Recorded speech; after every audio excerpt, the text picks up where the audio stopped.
Hello to all my listeners and welcome to the CardioSeeds podcast that is all about lifestyle medicine and provider burnout. I'm your host, Dr. Svetlana Chamoun, a double board certified preventive cardiologist, lifestyle medicine physician, and health and wellness coach from the suburbs of Philadelphia. My amazing guests include absolutely cool physicians and other healthcare providers, and all of them have unbelievable stories to tell, from incredible personal tales of survival and resilience to becoming successful entrepreneurs, to starting blue zones from scratch, and much, much more. Tune into CardioSeeds podcast and listen to my discussion on a variety of lifestyle medicine topics. Starting a podcast was one of the best decisions I made in my life, and now we are available on every platform with a robust following from you, our listeners. Of course, none of this would be possible without Buzzsprout that let us build this podcast from scratch and launch it very, very efficiently. So, if you are dreaming about having your own podcast for the first time, Buzzsprout should be your choice. And with that, let's get started.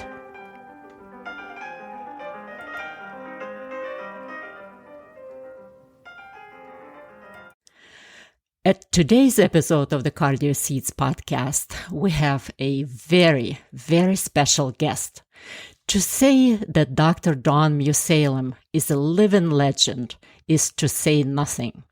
Dr. Mussallem embodies strength and courage that will be remembered by thousands of people whose lives she touched, and she will be remembered by generations of fellow physicians as a beacon of hope. Dr. Dawn Mussallem is a nationally recognized, double board certified diagnostic, breast cancer, and lifestyle medicine physician at the Robert and Monica Jacoby Center for Breast Health and a medical director at the Center for Humanities in Medicine at Mayo Clinic in Jacksonville, Florida. There, Dr. Mussallem developed a fantastic, nationally known integrative medicine and breast health program that works with breast cancer patients, introducing them to the pillars of lifestyle medicine and evidence-based mind-body practices. For 2.5 decades of her professional achievements, Dr. Dawn Mussallem received wide national recognition and accolades.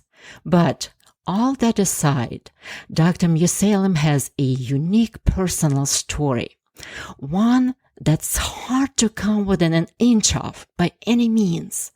Dr. Mussallem, welcome to the CardioSeeds podcast. It's a pleasure and an honor to have you on. Oh, goodness. Thank you so much for that beautiful introduction. And it is such a high privilege for me to be here with you this morning and with your audience to share my journey in the hopes to inspire others. So I just thank you. Thank you. Before getting on with my questions, I would like to take several minutes to recap your remarkable life journey and why I call you my hero and an ultimate survivor.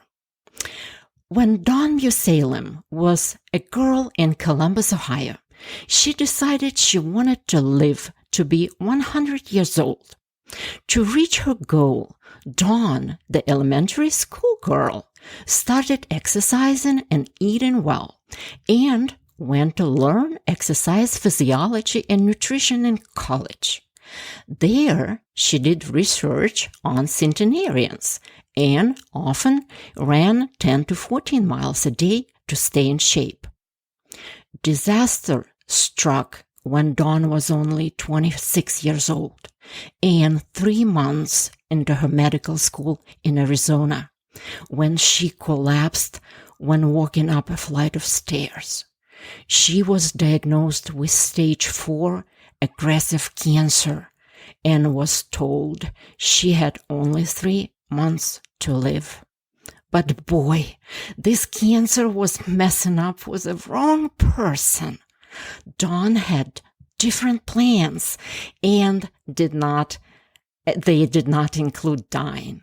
She underwent aggressive chemotherapy and radiation, as well as a bone marrow transplant. Anybody who is familiar with any of these terms knows that chemo alone can make people very, very sick, but Dawn was getting her treatments while still hiking in the mountains, eating a plant-based diet, and attending her medical school classes. People remember her smiling and optimistic despite all the odds and difficulties. Eventually, cancer gave up, and Dr. Mussallem was cured. Defying all the odds, she survived, got married, had a daughter, and became an accomplished physician.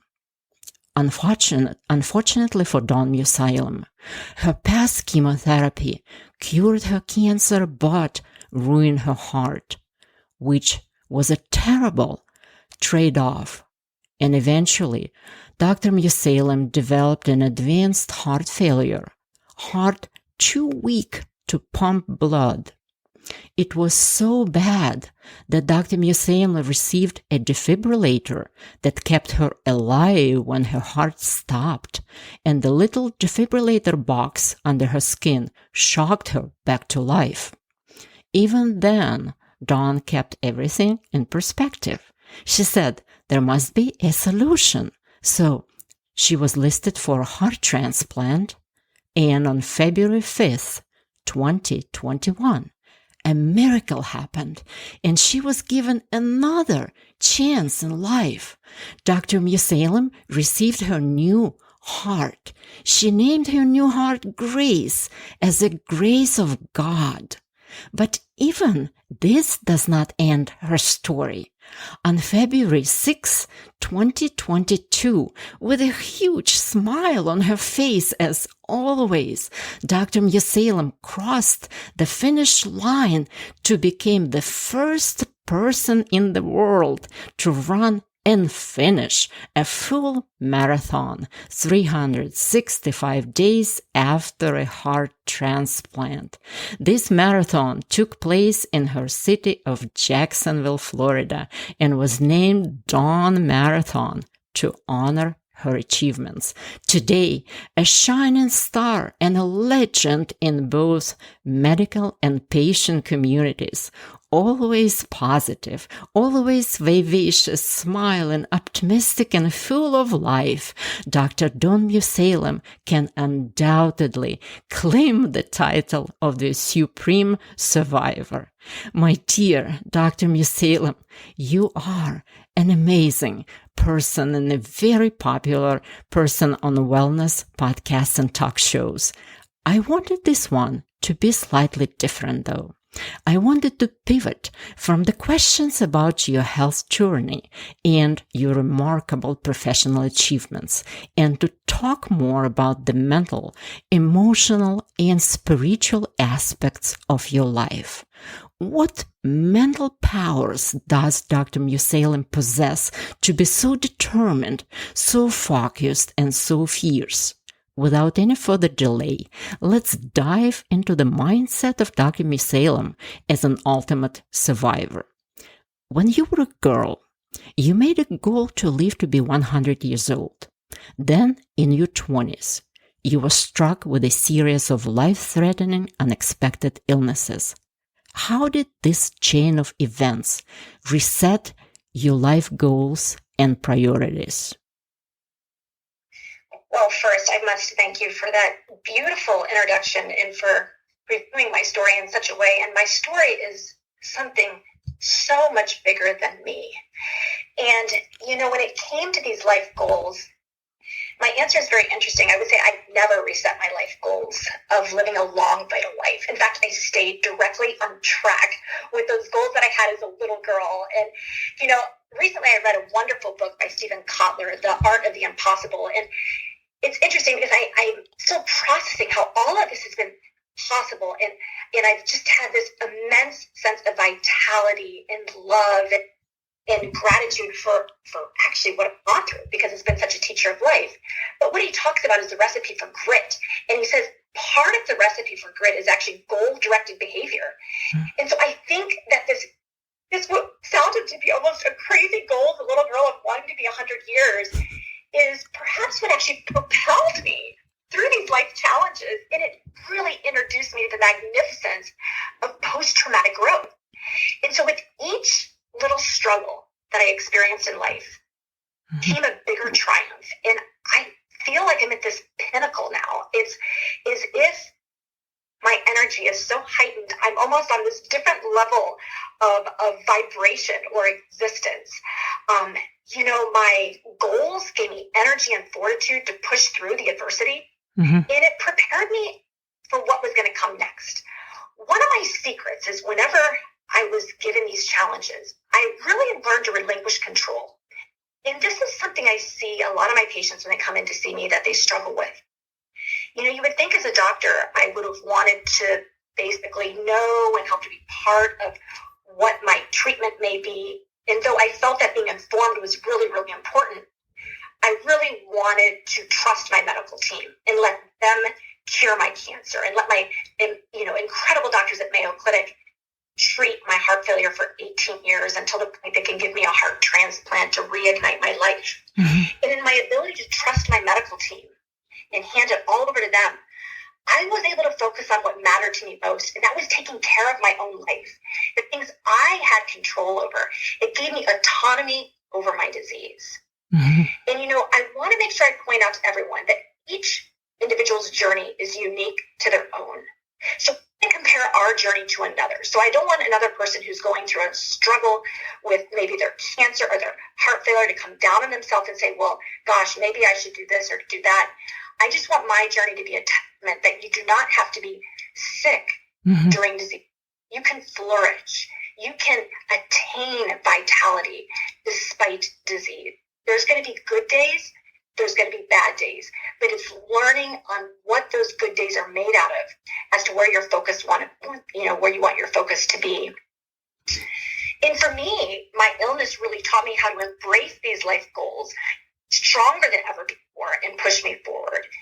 And it was really my purpose that was central to my ability to want to grow stronger. So do you mean that you were concentrating on present and making like micro goals, or you kept your big goal in focus and going from one day to another, still keeping your big goal in focus? Right. I like what you're asking. And so, I would say, as a little girl, that certainly is kind of a little girl mentality. I want to live to be 100. But what did that really mean to me? To me, what it really meant was living a vital life, like living this life that was filled with happiness, joy, and bliss. And so whether that was going to be 100 years or whether that was going to be 30 years, I just wanted to live a full life. Full life. In the eyes of a 6-year-old, 100 years to me was a full life. In the eyes of a 30-year-old, 40-year-old, to me, living a full life is a life that matters, a life filled with purpose, and a life that I can give back to others. And so that perhaps when I'm not here one day, maybe there's a few people remaining whose lives also became better because I was able to help them understand how to live their life in a similar way. I'm sure. Did you ever have negative thoughts like, this is it, I'm not going to make it? And if so, what kept you going during those moments? And again, not to have individuals compare their journey to another's, but for me, I actually did not have negative thoughts. And it almost makes me feel guilty to be able to say that. But I think, when we again look at that recipe for grit, the ability for me to control my thoughts was very, very important. And I feel I was one of these individuals that was really blessed. I was born, I was just a happy child. Nothing ever got me down. And it's been that same way. I've always just found the positive regardless if there was adversity amid a situation. So this is... I really...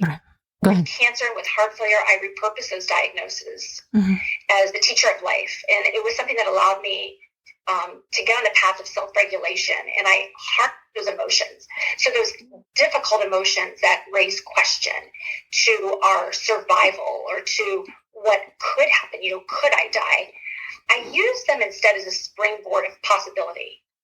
And I use that springboard of possibility, something that would help me persist through these challenging times. And again, it goes back to accepting that diagnosis. When I was given the diagnosis of cancer, given the diagnosis of heart failure, gosh, those are not things anyone ever wants to hear. But I didn't fight it or deny it. Instead, I let that acceptance be kind of my guiding force. And when I see patients who are struggling with their diagnosis, I think encouraging them to accept it right off the bat is a little bit too big of a leap, if you may. So I kind of work with them to think of like riding a wave. You kind of just want to go gentle, just ride the wave, go with the ebbs and waves, and see how that feels rather than running right into it. And I hope that answers your question. But for me, that's what worked. It did answer it, yes. So, but I still wanted to clarify this. So for you, you never had a question in your mind that you were going to make it, right? Through all these, odds and adversities that were awaiting for you, so to speak, right? Yeah, so that's good. So I did at times wonder if I could die, but this is, I think, where my perspective is unique to me. I wasn't scared of death. When I was diagnosed with cancer at a very young age, there was less vulnerability than there would have been if I would have been a mother at that time. Sure. I only worry about myself. And so for me, it was given a diagnosis of cancer, and it was kind of like game is on. I was in medical school. This stuff was kind of interesting to me. So I didn't get caught up into what that really. But I knew that being, a woman with a strong faith in God, that even if I did die, I had lived a full, beautiful life for 26 years. I mean, honestly, I had the best childhood. I had a family that loved me, that supported me. I had success in my life to where I was able to go to a wonderful college and attend medical school. So everything for me had just kind of mapped out the perfect life that I had wanted. And so I was so fulfilled with everything I had experienced up to that point. I was okay with it. And I know that's so unusual for a 26-year-old to say such a thing, but it was truly how I felt. I wasn't scared of death at that point. Now, fast forward, to 2003, when I was diagnosed with heart failure and had an ejection fraction of 8%. And at this time, I'm a mother of a newborn baby. That was challenging. And death did scare me at that time, but I was still in kind of that same very familiar framework. And I guess because I survived stage 4 cancer, I kind of had this sense of, I think I can get through this. I got through stage 4 cancer. Why can't I get through heart failure? So I never lost hope. Right. And I seeked out a medical team that would help to instill hope. And, the first group of doctors when I was diagnosed with heart failure and my ejection fraction was 8%, were pretty doom and gloom. They said this heart isn't going to last you a year. You're going to need a transplant. I went to Mayo Clinic, and they just empowered me with such hope, and they let me know that they were going to be able to manage this with medications. And when the medications didn't work, there would be procedures perhaps that could help. And when that didn't work, well, the time would come when I would eventually need a transplant. But they were very hopeful that they would be able to push that down the road. So for me, I think when people develop negative thoughts is because they're scared of something. And that fear just wasn't significant because I had the comfort and the faith in God that everything was going to be okay. And if I did die, I was okay with that too, because I feel that that's what we're here on earth for the time we have. And then there's something much bigger and greater after this life on earth. But that is, I guess goes into a question about faith and why it matters. And it's interesting, whenever I see a patient, I look at the social determinants of health. Right. And there's one particular question I look at, and it has to do with how many times a year do you attend it greater than 4 times is in fact what that question is.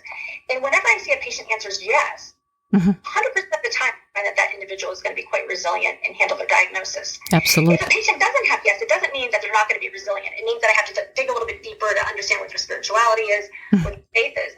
But for individuals I feel that have faith or perhaps a belief in God or something bigger than them, it helps you get through these challenging times when you have fear. Right. And I guess you already answered my next question about the role of religion that played in your recovery, and you already intrinsically inside you, you turned to God when your health was in trouble, and maybe your family, I'm not sure how much you practiced religion when you were young, or maybe you just had God inside you that you turned to when you were, your health was in trouble. But I see that you are a deeply spiritual person, and that helped you a lot. And you already answered that question for me, right? But did you ever turn to psychotherapy to help you cope? And maybe the next question would be, what kind of social support? Where did you draw your social support from? Was it your family, friends, or did you join any support group? Maybe you can answer all this big question at once. Yeah, so with the psychotherapy, I did attend psychotherapy with my daughter, and this was actually part of my story that hasn't really been brought out too often. But my husband actually passed away when my daughter was 4 years old. Yeah. And so together we experienced grief for the first time ever. And grief is when you have a true love, and love is a package deal. You can't have real love, lose it, and not experience grief. And there's really no way around pain from grief. You have to go through it. And so I think this is a great story, and I'm sure a lot of the listeners have heard this. And if you look at cows and buffaloes in a storm, a cow runs from the storm, keeping them in the storm longer. But when a buffalo senses the storm is near, they run directly into the middle of it, ultimately, minimizing the time they're in turbulence of the storm. In contrast to us humans, who often run away from pain and grief, we're actually engaging with it long. And so I learned so much in experiencing the death of my husband. And quite frankly, cancer was easy. Heart failure was easy because it was directly impacting me and I had control over it. But when an individual loses a loved one, that is very challenging. And so, in medical school, we learn about the Kubler-Ross stages of grief in our training. Right. And, with those stages, you have shock and denial, and then you go to frustration. And then some people go to depression. Right. It didn't. It was very interesting. And again, I think this comes down to just this innate sense of strength that I was given from God. I think I was just born this way. I didn't go below feeling flat, but I went very flat for the first time in my life, but I didn't dip below that. And then in those Kubler-Ross stages, you go to this experiment and engagement with new situations, learn to adapt and then integrate and work within this new context. And so this is why they always tell people after they lose a loved one to not do anything big for the first year. But I didn't believe in that, right? Because I thought I knew everything. So within, I think it was 6 weeks, I bought a big dog, daughter and I, but the dog only temporized matters. And soon enough, I was starting in that Kubler-Ross cycle over again. So it was right back to the shock and denial. The dog didn't help, as you would expect. So went back to shock, denial, frustration. We bought a new house. Again, big move. Probably not what you should do. But for me, it kind of helped me get through this at that time. But the cycle started over again. And so it kind of just kept on going, the cycle. Again, I never really felt depressed, but I was flat. I can describe, how it felt would be driving in a car. And if the music was on, it was too much stimulation for me. I just had to kind of exist. Right.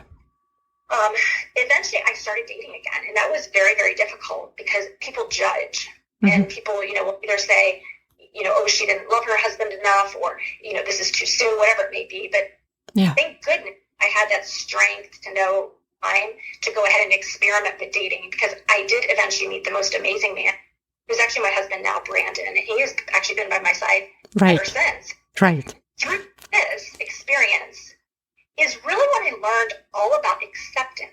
Earlier in some of the questions I've talked about the importance of accepting your diagnosis. But in falling in love again for the second time, I learned about acceptance. And so loss, grief, and pain, they're all part of the human experience. And we need to remember that every ancestor before us has survived loss. And so our soul knows how to grieve. We just have to trust that. We need to learn it. It's not a technique, and we shouldn't avoid it. So this is what really started me on this search for the meaning of life. And it's given me this opportunity to kind of explore all these different domains. And it was during this time that I felt this very deep connection and faith in God. And this is what brought me answers and guided me. Though I had strong faith growing up, and I had strong faith during my cancer, I was still very young. And my belief and relationship with God and my spirituality was kind of superficial. But once you have that loss, you have that there is something much bigger in life and something big beyond life, because you want to know that that person you've loved so much who is no longer with you is safe, and that they're with God in heaven. And so we don't ever fully let go. We just find acceptance bit by bit. Yeah. And love does not end when someone dies. You just learn to love them in their absence. And so for me, I would say that I think the loss of my husband is what prepared me for the heart failure and for my transplant, and to persevere to the point that I am today. But it truly was the hardest ever gone through in life. And, when you bring up religion, I really love to ask people, do you believe in miracles? Because I do believe in miracles. And it was a few months after my husband died, and there was a woman, her name is Sister British McKenna, and she was in Jacksonville, Florida, and she was doing a presentation. And she actually was an individual that had a spontaneous healing of a disabling disease. And she has ministered hope and healing to countless people all over the world. And so I read her book, and she tells about this very powerful story of the healing powers of God. And she also shared insights about faith and the importance of prayer. But most of all, she just taught about this, important close relationship with Jesus, or something bigger than yourself. And it was this that taught me the knowledge of God's love and the deeper faith and the power to do the impossible. And so for me, this is what brought me through a very challenging. Yes. Wow, what a story, what a story. Trusting your emotions, letting your emotions run through your heart, and, experiencing all of it, and experiencing love in all its iterations, as you said, loving after the loss. And I'm learning so much from you, Dawn. It's amazing. It's incredible. Well, this is something that, it probably fits in here too, is it's so hard because I've gone through so many things that sometimes when I get asked questions, it's hard to dig back to really understand that psychology of why I'm able to be okay with death at such a young age. And I think maybe this can help the audience too, is I actually was near death once myself, or maybe I was there. More than once, September maybe. Yeah. 2016, as you mentioned, when I had that particular arrest, I was actually out for 4 minutes. Oof. It was a very fine defib. And so, I gave my EKG strips for my defibrillator to one of my electrophysiologists in Mayo Clinic, Rochester, Dr. Samuel Azurvatham, who is just one of the most amazing gentlemen. And he shared with me the rhythm strip, and it really was truly more like an asystole. There was essentially no electrical activity. Sure. That was why my defibrillator had shocked me so many times unsuccessfully. And so the theory was that maybe I actually didn't get shocked back to life. Maybe I just came back to life, which is pretty incredible. It's pretty powerful. Right. But, when I went into ventricular fibrillation, I was actually doing a presentation to a bunch of colleagues. Right. Well, I know that story, right? It was amazing. And I lost consciousness, and I just remember my body having this sense. Like even though I wasn't with it per se, I remember how it felt. Right. And it was just a sense of complete comfort, knowing stillness. And there was no fear, but there was otherwise no processing. There was no color or light. It was dark. The temperature felt very cool, and it almost felt as if there was a wind that was kind of like blowing over your body and almost, like suspending your body. This sounds totally crazy, right? Especially for the medicine. And so for a long time, actually just until recently, when individuals have been asking me about my experience and story, have I shared this for the first time, that experience is so deep in my mind, that it was such a beautiful, comforting experience. Near death. Also why I'm not fearful of death. Wow. It was my heart and soul were just tucked in and taken care of. Yeah, you're comfortable. Near death experience when a person is comfortable and content. This is amazing. This is amazing. Well, that brings us to the next question of doctoring and being a doctor while being sick. Being a doctor is hard, right? Even when you are healthy, let alone when you have a congestive heart failure leading to a heart transplant. How on earth did you manage to keep working and to thrive as a professional when you were so ill? Was your workplace amazingly supportive of you? How did this happen? Oh, that's a wonderful question. And I am just so blessed to have the support from the doctors at Mayo Clinic that have healed and cured me, but also to my colleagues who have been the most supportive friends and family and individuals that I just adore. And it's, I've been at Mayo Clinic for 19 years. I did my training there. So I have so many very deep, loving relationships to work with. And it did get to the point in 2019 when my heart failure had gotten so bad that I no longer could examine patients. I couldn't go up the stairs to even get to my car. And they were very accommodating and allowed me to start working from home. And this was right around the time of COVID. So for me, that was the silver lining of COVID, is that all of this lined up pretty timely. So I was able to continue doing virtual visits. And so for me, my work as a physician and serving others, that was my purpose. That is what cultivated this passion and this, powerful desire to keep on wanting to push through, because I had something to keep on waking up every day. And my patients would energize me, and they still energize me. It's like this awesome exchange. And I talk with individuals, when we think about energy, some people are like, oh, that's kind of weird, Dawn. What are you talking about? And I say, okay, wait a minute. If I yawn, or even if I talk about yawning right now, you may yawn too, right? Right. Out of compassion. Don't yawn. We're going to go through yawning in a minute. But, when I'm with my patients, it's such an energizing exchange, and my ability to help them and guide them really indirectly help me. And when I'm with patients, I thank them at the end of the visit. I say, thank you for the privilege of your time. This is such their vulnerability, and they let me be a part of it.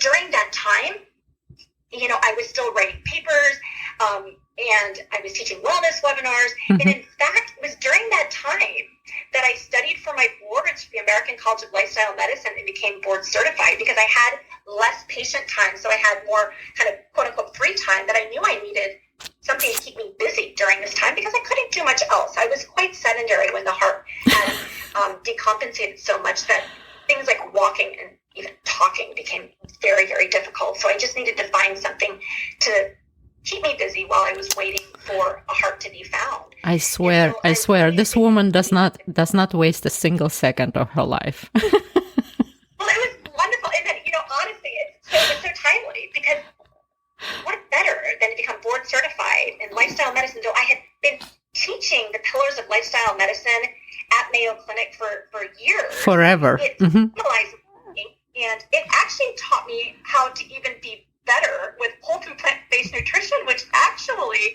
was profoundly significant when it came to my success post-heart failure, post-transplant. Totally. That's for a different discussion. But I really feel that everything kind of fell in place the way it needed to. But the training that I received from the American College of Lifestyle Medicine has greatly enhanced my abilities as a physician, but also it's enhanced my ability to be the healthiest version of me. And so I thank them for that part, because I was able to even doctor myself through all the pillars of lifestyle medicine. Oh, yeah. I can imagine. Yeah, I can imagine that with all the knowledge one can doctor, herself through many things, right? Oh my goodness, you're something else, Dawn. Well, listen. The Go ahead. gift of human connection. So for me, I knew that if I stopped that ability to have that time with my patients, that would kind of take away from me, And so I was really fortunate that Mayo Clinic had put into place these various, abilities for me to continue doing what was so important and special to me. And it was just terrific, absolutely terrific. Yes. And I think that, the other reason that I was able to work while I was well, or, while I was ill, and to kind of get through some of this is I was quite open with my story. And even, now sharing with you, some of these various things, I feel that openness over one's condition when you're ready for it is a critical element that helps one evolve and grow from their adversity. And it certainly helps coping and getting through a difficult time. Right. And that actually brings me to my next question. At CardioSeeds, some of our clients are physicians who experience burnout. Physicians' burnout, as you well know, is now at its all-time high. 61% of physicians reported burnout symptoms in 2021, up from 40% in 2018, and close to 7% of the U.S. physicians reported suicidal thoughts in 2021. So, equipped with your amazing experiences, what advice would you give to our fellow physicians who experience burnout, depression, and perhaps even suicidal thoughts, to those who are lonely, maybe having a substance abuse problem or mental and physical illness that cripples them and takes away their mental and physical ability to cope? Yeah, it's so difficult, isn't it? And it's like on one spectrum, you have an individual, and here I'm talking about like this immense bliss and vitality I experience. And on the other end of the spectrum, you may have complete anhedonia and inability to feel any pleasure. I think most people are in the middle, but I think people have been shifted that direction where it's more difficult for them to experience pleasure. And, when we look at different ways that individuals experience overall well-being, and we look at the hedonic happiness realm where it's through experiences of pleasure and enjoyment.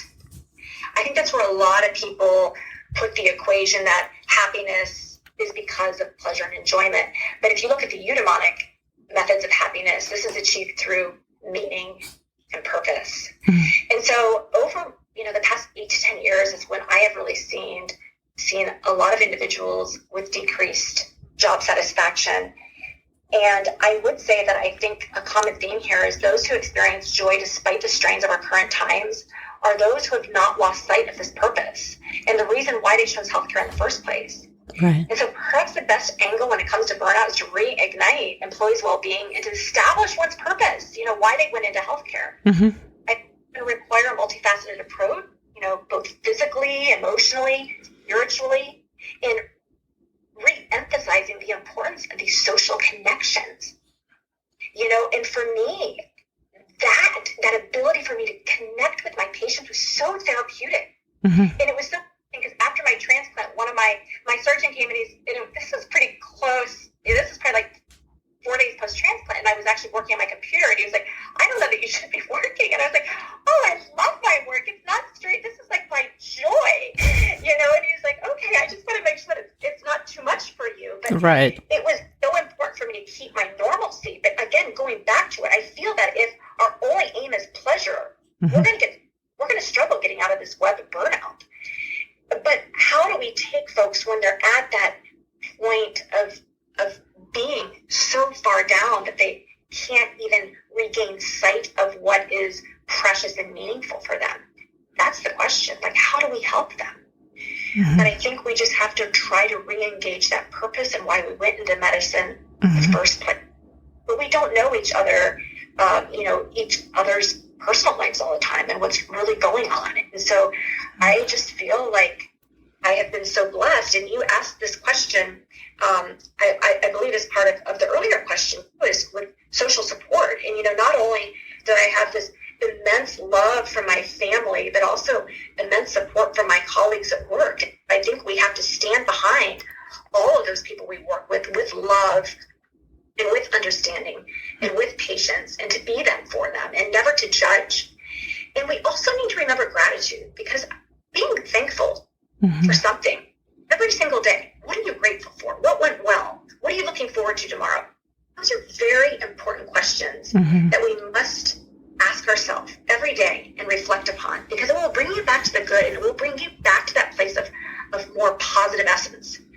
And so I really like to fundamentally focus on gratitude. And it's been interesting getting to know a lot of transplant patients. And you've also asked, and I didn't answer this question about support groups. And though I haven't been good to take time to be involved in support groups, over the last 2 months, I made it a priority to ask my administrative team if I could block 1 hour a month to attend a support group with other transplant patients. Just with them, so I could optimize my own well-being, and perhaps so I can maybe even help share my story with them. We all work together. But what's so amazing is after you're given that gift of life, you're filled with such gratitude, because you have a stranger that gives you a heart. I mean, there's an immense love for humanity when this happens, and gratefulness. This is so important, so wise.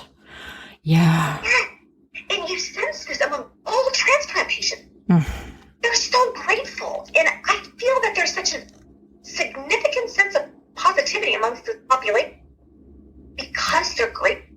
And so maybe that would help also in the workplace, if we could somehow help to cultivate gratitude for the little things that may be going in life, because usually there's going to be 1 or 2 things we can identify.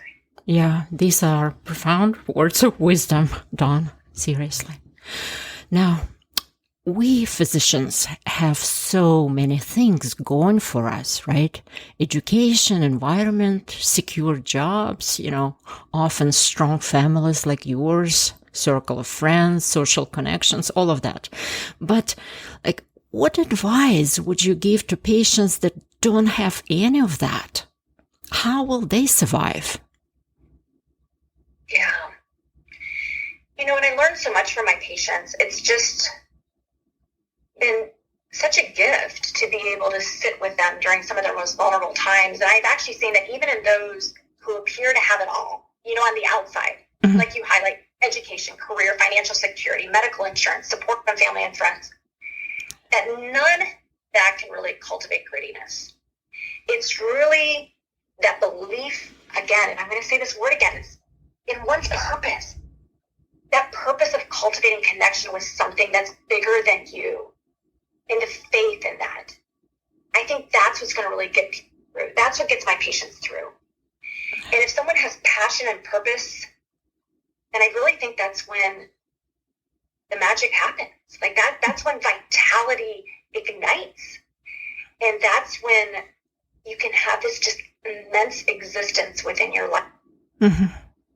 And so though I really feel that all of these strengths can make getting through adversity much easier, if one doesn't have that purpose, it doesn't matter how strong all of those external influences are. It's going to be very difficult to flourish. Right. So passion and purpose equals flourishing. That is really what I believe is key. Right.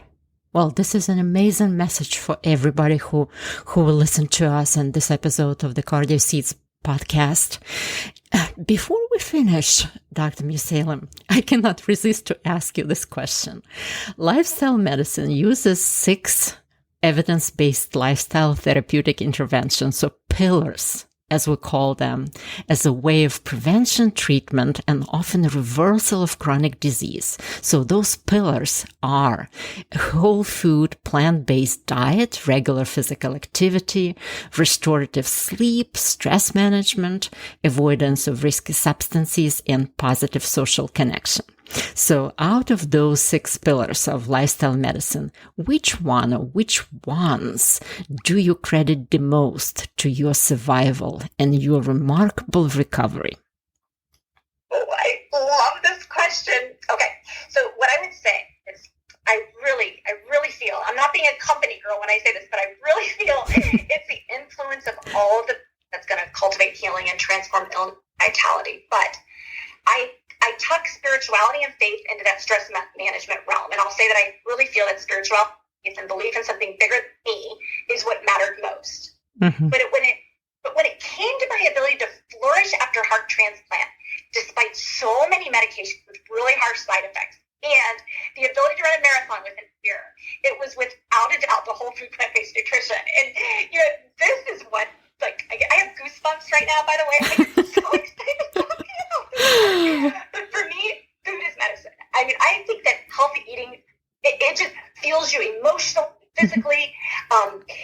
There's so many strong, resilient individuals that have overcome disease by living healthy that I have this extraordinary heightened sense of existence that I really, really credit to whole food plant-based nutrition. Mm-hmm. And it's, I said it earlier, it's like, is it every cell in my body like vibrates at this higher frequency? I'm totally energized, but it's without turbulence. And I feel that whole food plant-based nutrition is like a smorgasbord for the senses. Right. And I know you know what this means, right? It probably changes the composition of your body and your brain, I think, when you, And it's so beautiful, right? It's coming from light. Vibrant color and this exquisite flavor and these diverse textures. Mm-hmm. It comes from nature. So it's like the food has energy. The sun helps grow, and you put this into your body, and no wonder we don't thrive when we have these amazing diets, right? I know. So I think most people, when they credit themselves as foodie, they're thinking of all this, maybe, or like Western food. That I think of myself as a health foodie. So I think that really the whole food plant-based nutrition for me is the largest component of lifestyle medicine. It's kind of like the centerpiece, but it certainly does. I can totally relate. Yes. But I love it. Amazing. I'm so enthused, and I'll tell you, I take pictures of. I think every single time I eat, I take a picture of the beautiful food. And I was at lunch yesterday with my husband. I had these restaurant made these beautiful steamed vegetables for me with no oil, no butter, and brown rice. And there was tofu on it. It was gorgeous. So I took a picture of my husband's phone. You make me hungry at 10 o'clock in the morning just talking about it. I'm going to be hungry now. So I really, really just love the whole food plant-based nutrition. I love all the other pillars as well. But for me, that is just, I just think it's awesome. I found for myself that nutrition probably beats it all. If you are into plant-based diet, it probably is number one pillar. And if you have to bet on anything, any of those, probably choose nutrition and go with it, right? That's what you would say. That's what I would say. Nutrition. I do. I think it energizes us to be well enough to, uphold the other pillars strongly. Yes. I really do, and to have the interest. So I think they all go together, but I do feel that nutrition is the strongest. And I know when I work with patients, that's, probably 85% of what I talk about, though I talk about all the other things as well. I really find that that's the area that most patients want the most guidance and need the most help, because it's the area with really the most myths and difficulty for them to kind of grasp on their own. So I feel really privileged to be in the position to be able to help folks and to, for you and I to have this authentic connection with it and our own success with high quality of life, to be able to guide them to join us on this journey. Absolutely. Well, dear Dr. Mussallem, thank you so very much for this amazing conversation with us today at this episode of today's CardioSeeds podcast. If I learned one thing from you today, it's this: if Dr. Mussallem could survive, thrive, and to be on top of the world, despite all the incredible odds, credit to her courage, optimism, life of people, spirituality, and wholesome lifestyle, then you and I could also get through our struggles and prevail. So, my dear listeners, wherever you are at this point, life is worth it, and never, ever give up. It was your host, Dr. Svetlana Chamoun, a board-certified lifestyle cardiologist and a behavioral coach from the suburbs of Philadelphia. I'm the founder and the owner of CardioSeeds, a lifestyle cardiology consulting and coaching. Thank you for listening to the weekly CardioSeeds podcast. And Dr. Mussallem, thank you so much for being here again and again. Oh, Dr. Chamoun, thank you so much. This was just such a delight. I really, really enjoyed my time with you this morning. Thank you and goodbye.